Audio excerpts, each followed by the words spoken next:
Mes chers frères Sigma, arrêtez-vous un instant et regardez autour de vous. Avez-vous déjà remarqué ces regards fuyants quand vous entrez dans une pièce? Ces silences soudains qui tombent comme un couperet? Cette tension palpable qui s'installe dès que votre présence se fait sentir. Si vous vous reconnaissez dans ces situations, alors vous avez déjà entrevu ce dont nous allons parler aujourd'hui. Le côté obscur de l'homme Sigma. Cette part de vous qui terrifie littéralement votre entourage. Car oui, mes amis, nous devons avoir le courage de regarder cette vérité en face. Nous, les hommes Sigma, nous ne sommes pas seulement admirés et respectés, nous sommes aussi craints et parfois même redoutés. Et aujourd'hui, je vais vous révéler les 12 raisons précises qui expliquent pourquoi notre nature profonde génère cette peur viscérale chez les autres. Pendant des années, j'ai étudié les mécanismes psychologiques qui régissent les interactions sociales et j'ai découvert quelque chose de fascinant. L'homme Sigma possède des caractéristiques si puissantes, si déstabilisantes pour l'ordre établi, qu'elles déclenchent instinctivement des mécanismes de défense chez les autres. C'est comme si notre simple existence remettait en question tout ce en quoi ils croient. Mais attention, comprendre ces mécanismes n'est pas un exercice de complaisance ou d'autosatisfaction. C'est un travail d'introspection nécessaire pour mieux maîtriser notre impact sur le monde qui nous entoure, car le pouvoir sans conscience est dangereux, même pour nous. La solitude stratégique. L'homme Sigma choisit l'isolement par force, pas par faiblesse. Cette autonomie totale terrorise, car elle révèle que nous n'avons pas besoin de validation externe pour exister. Pendant que les autres mendient l'approbation sociale, nous trouvons notre équilibre dans notre propre compagnie. Cette solitude stratégique effraie parce qu'elle est incompréhensible pour la masse. Quand vous entrez dans un restaurant et mangez seul avec plaisir, quand vous partez en voyage sans ressentir le besoin de partager chaque moment sur les réseaux sociaux, quand vous passez des week-ends entiers sans parler à personne et en ressortez énergisé plutôt qu'épuisé, vous démontrez une force que peu possèdent. Les gens interprètent cette autonomie comme de l'arrogance ou de la misanthropie. En réalité, c'est notre capacité à puiser notre énergie en nous-mêmes qui les dérange. Nous leur rappelons cruellement leur propre dépendance pathologique aux autres pour se sentir exister. Cette peur révèle leur faiblesse fondamentale, l'incapacité à être seuls avec leurs propres pensées. L'indépendance émotionnelle extrême, nous ne dépendons de personne pour notre stabilité émotionnelle. Cette imperméabilité aux drames et manipulations d'autrui dérange profondément. Les gens ont peur de ceux qu'ils ne peuvent pas contrôler émotionnellement. Imaginez la scène. Votre entourage traverse une crise collective. Tout le monde panique, se lamente, cherche du réconfort. Vous restez calme, analysez la situation froidement et prenez les décisions nécessaires. Cette stabilité émotionnelle inébranlable déstabilise les autres qui s'attendaient à vous voir craquer. Eux comme eux, votre ex-partenaire tente de vous manipuler avec des chantages affectifs. Vous coupez le contact sans état d'âme. Vos collègues essaient de vous impliquer dans leurs conflits personnels, vous refusez poliment mais fermement. Cette capacité à rester imperméable aux tempêtes émotionnelles d'autrui les terrifie, car elles révèlent leur propre vulnérabilité. Ils comprennent qu'ils n'ont aucun pouvoir sur vous, et cette réalisation les glace d'effroi. Le détachement des conventions sociales. Nous ignorons les règles non écrites qui gouvernent la société. Cette liberté absolue face aux normes sociales crée une peur viscérale chez ceux qui vivent enchaînés par les conventions, pendant qu'ils s'habillent selon les codes, parlent selon les scripts sociaux attendus et agissent selon ce qui est convenable. Nous fonctionnons selon notre propre boussole interne. Nous portons ce qui nous plaît, disons ce que nous pensons vraiment, et agissons selon nos principes plutôt que selon les attentes sociales. Cette liberté les terrifie, car elle leur montre la prison invisible dans laquelle ils vivent. Quand Vous arrivez à un événement formel, en tenue décontractée, parce que le confort prime sur l'apparence, quand vous exprimez une opinion impopulaire mais vraie, quand vous refusez de participer aux rituels sociaux vides de sens. Vous leur rappelez qu'ils ont vendu leur authenticité contre l'acceptation sociale. Votre détachement des conventions révèle leur conformisme comme une faiblesse, et cette prise de conscience les met profondément mal à l'aise. La manipulation inconsciente, notre compréhension profonde de la psychologie humaine nous permet d'influencer sans effort. Cette capacité naturelle à voir les failles d'autrui et à les utiliser terrifie ceux qui se sentent transparents face à nous. Nous lisons les gens comme des livres ouverts. Leurs motivations cachées, leurs peurs secrètes, leurs désirs inavoués, tout nous apparaît clairement. Cette clairvoyance nous donne un avantage considérable dans toutes nos interactions, et les autres le sentent instinctivement. Sans même le vouloir, nous adaptons notre communication pour obtenir les résultats désirés. Nous savons quels mots utiliser, quel ton adopter, quelle attitude prendre pour amener quelqu'un là où nous voulons qu'il aille. Cette influence naturelle n'est pas malveillante, mais elle est terriblement efficace. Les gens sentent qu'ils sont plus enclins à dire oui en notre présence, qu'ils révèlent plus d'informations qu'ils ne le souhaitaient, qu'ils prennent des décisions qu'ils n'avaient pas prévu de prendre. Cette sensation d'être influencés malgré eux les terrifie, car elle révèle leur manque de contrôle sur eux-mêmes. L'arrogance intellectuelle. Notre intelligence supérieure génère un mépris involontaire envers la médiocrité ambiante. Cette attitude, même non verbalisée, est perçue comme une menace par ceux qui se savent inférieurs intellectuellement. Nous ne pouvons pas cacher notre frustration face à la lenteur de compréhension des autres, face à leurs analyses superficielles, face à leur acceptance passive d'informations non vérifiées. Cette impatience intellectuelle transparaît malgré nos efforts pour la masquer. Quand nous sommes en réunion et que nous voyons immédiatement les failles d'un raisonnement que les autres mettent des heures à identifier, quand nous anticipons les conséquences d'une décision que les autres ne voient pas venir, quand nous résolvons en minutes des problèmes sur lesquels ils planchent depuis des semaines, notre supériorité intellectuelle devient évidente. Cette évidence les dérange profondément. Ils sentent notre ennui face à leurs discussions, notre agacement face à leur lenteur, notre dédain face à leur médiocrité intellectuelle. Même si nous ne disons rien, notre langage corporel, nos silences, nos soupirs trahissent notre pensée. Cette arrogance involontaire les terrorise car elle leur rappelle leurs propres limitations. Le rejet viscéral de l'autorité. Nous ne reconnaissons aucune autorité illégitime. Cette insoumission naturelle terrifie les systèmes de pouvoir établis qui voient en nous une menace à leur domination. Nous questionnons tout, remettons en cause les hiérarchies arbitraires, refusons d'obéir aveuglément aux ordres qui n'ont pas de sens. Cette attitude subversive déstabilise profondément ceux qui tirent leur pouvoir de la soumission d'autrui. Votre patron vous donne un ordre stupide, vous demandez des explications et proposez une alternative plus efficace.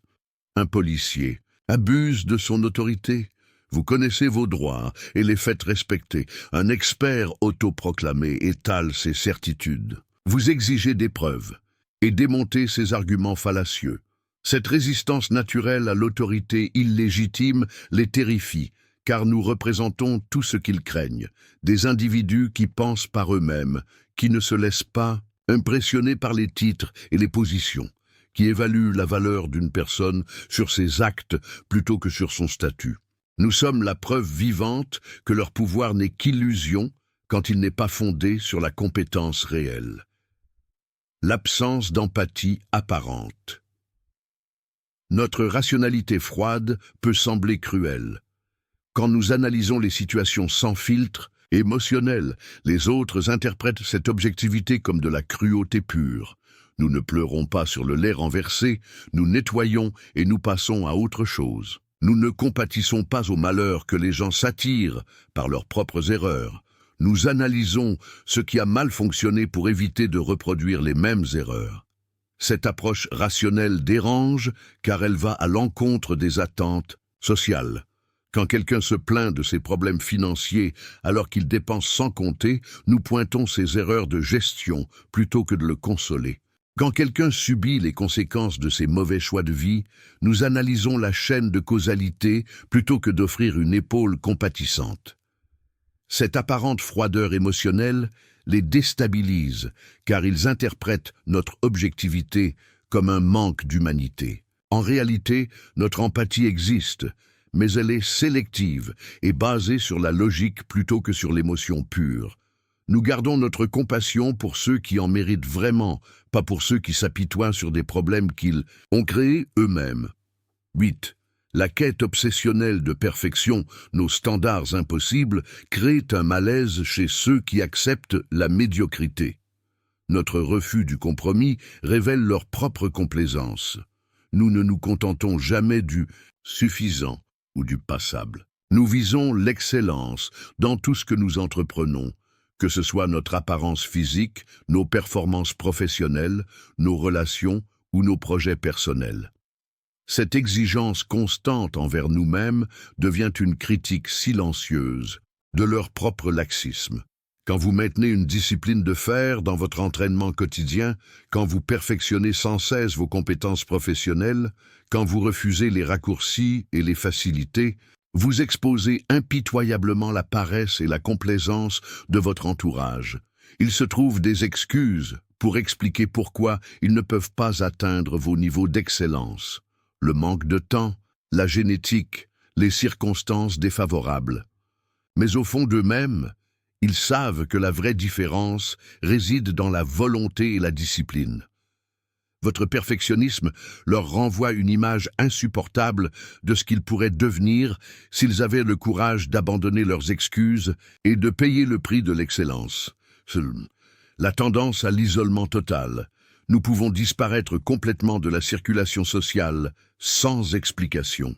Cette capacité à nous volatiliser déstabilise ceux qui ont besoin de contrôler leur environnement.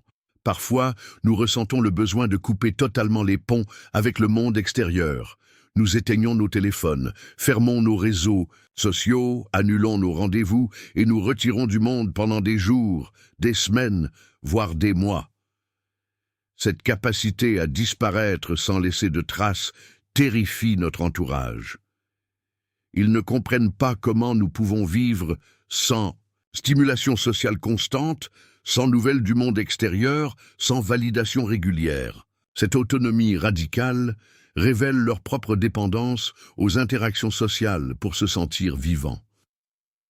Pendant que nous utilisons ces périodes d'isolement pour nous ressourcer, réfléchir, créer et évoluer, ils les interprètent comme des signes de dépression ou de misanthropie. Ils ne peuvent pas concevoir qu'on puisse être parfaitement heureux et productif dans la solitude totale.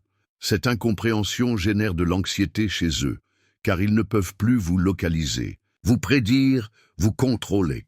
Vous devenez une variable inconnue dans leur équation sociale, et cela les terrifie.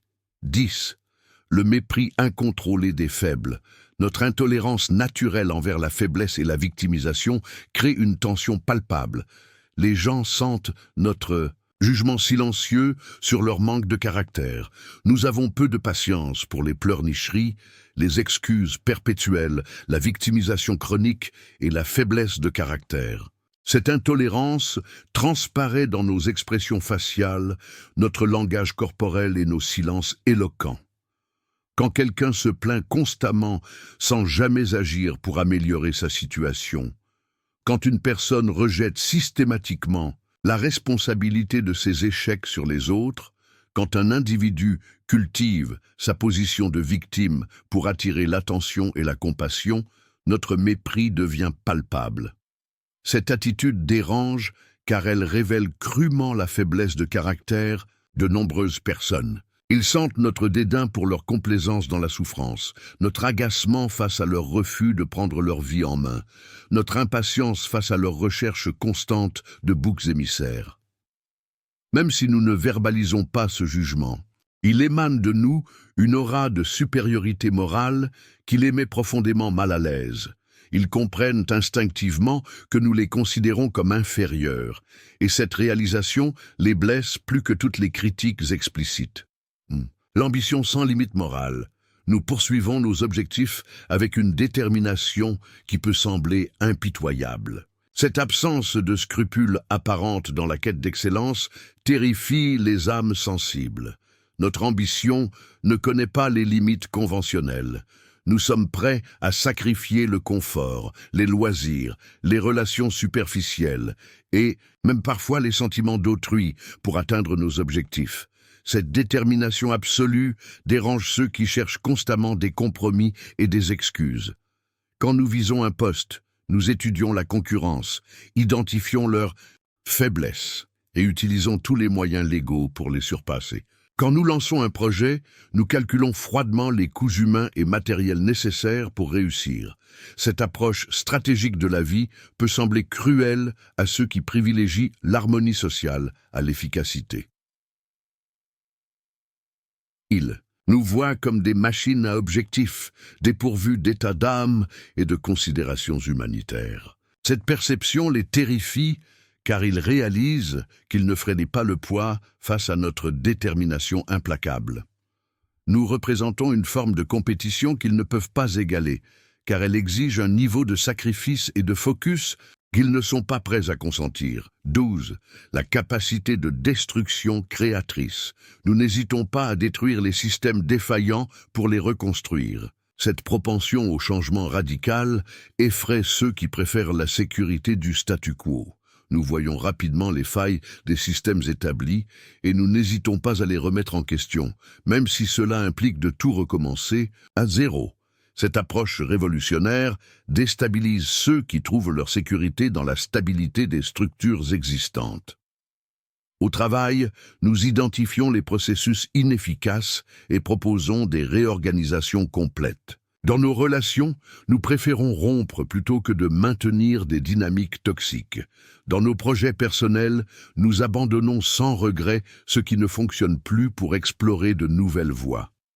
Cette capacité à faire table, rase du passé pour construire quelque chose de meilleur, terrifie ceux qui s'accrochent désespérément au familier, même quand il est dysfonctionnel. Ils préfèrent endurer des situations imparfaites plutôt que d'affronter l'incertitude du changement.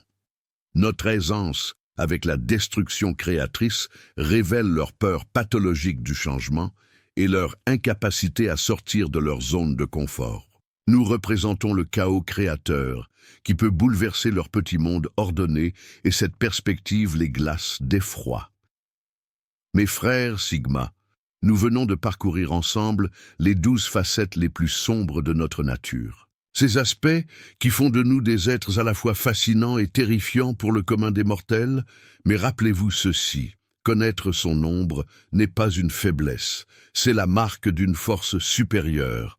Car voyez-vous, la plupart des hommes vivent dans l'illusion de leur propre bonté, refusant d'affronter leurs démons intérieurs. Nous, les Sigma, nous avons le courage de regarder notre côté obscur en face, de l'accepter et surtout de le maîtriser. C'est cette capacité d'auto-analyse impitoyable qui nous élève au-dessus de la masse. Chacune de ces 12 caractéristiques peut être une arme à double tranchant.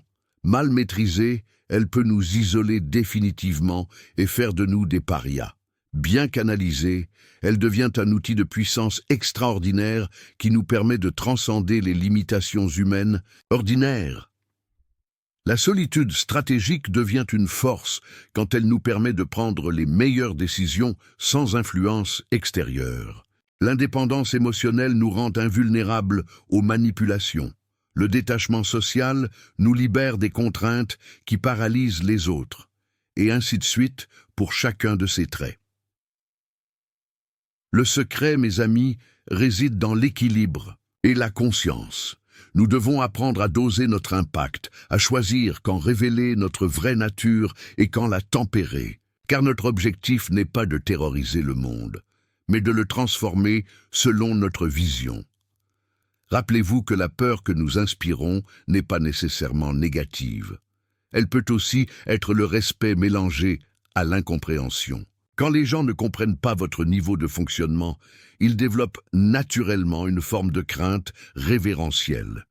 Mais soyons clairs, cette peur ne doit jamais devenir notre objectif. Elle doit rester un effet secondaire, de notre excellence, pas un but en soi. Sinon, nous tombons dans la manipulation pure et nous perdons notre intégrité de Sigma. L'homme Sigma authentique utilise sa compréhension de ces mécanismes pour mieux naviguer dans le monde, pas pour le dominer par la terreur. Il sait que son véritable pouvoir réside dans sa capacité à créer, à innover, à montrer la voie vers un avenir meilleur. Alors mes frères, je vous lance ce défi. Utilisez cette connaissance avec sagesse. Embrassez votre côté obscur, sans vous y perdre. Maîtrisez-le, sans le nier. Car c'est dans cette alchimie subtile entre lumière et ombre que naît le véritable homme Sigma. Et si cette analyse profonde de notre nature vous a interpellé, si vous ressentez le besoin d'aller plus loin dans cette compréhension de vous-même, alors abonnez-vous à cette chaîne. Parce que nous, les hommes Sigma, nous devons nous serrer les coudes. Dans un monde qui nous craint et nous incomprend, nous avons besoin de créer notre propre communauté, notre propre espace de développement et d'évolution. Rejoignez-nous dans cette quête de vérité et d'excellence. Abonnez-vous car les révélations ne font que commencer.